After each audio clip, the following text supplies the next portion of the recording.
Mitybos planas reikalingas ne tik tada, kai norite numesti svorį ir jums reikia žinoti, kiek tiksliai angliavandenių, kiek tiksliai baltymų ir riebalų suvalgote, kiek tiksliai kalorijų suvalgote. Mitybos planas nemažiau reikalingas ir tada, kai norite priaugti raumenų, kadangi norint priaugti raumenų, reikia pirmas dalykas padengti kalorijų išlaidas, kurias jūsų organizmas turi dienos metu, tam, kad atliktų visas savo funkcijas.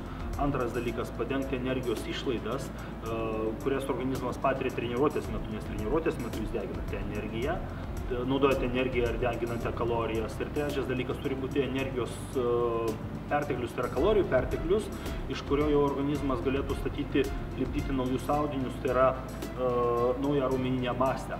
Ir dėl to jūs taip pat tiksliai turite žinoti, kiek angliavandenių, kiek baltymų ir kiek riebalų ir kiek kalorijų turite suvalgyti tam, kad ne tik išlaikytumėte esamą svorį, bet tam, kad taip pat galėtumėte augti, jeigu jūsų tikslas yra augti.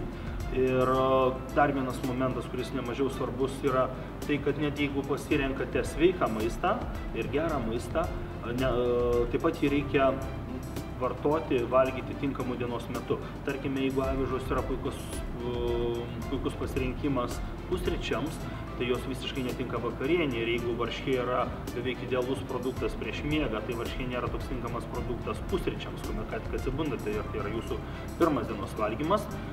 Todėl sudarydamas jums mitybos planą, nesvarbu, ar jūs norite numesti svorio ir išlaikyti esamą formą, ar pagerinti savo sveikatą, galbūt sumažinti cholesterolio lygį kraujyje, galbūt padidinti raumenų masę, raumenų jėgą arba kūno svorį.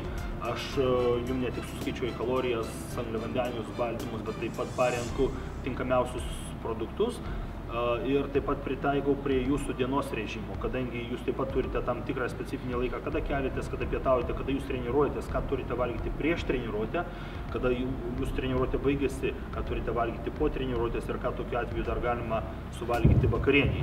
Tad tie, kurie norite, kad aš sudaryčiau mitybos planą jums, vyrai, moterys, leiskite nemokamai sudaryti mitybos planą naminiams gyvūnams, nes niekada naminio gyvūno neturėjau, spauskite apačioje esantį mygtuką.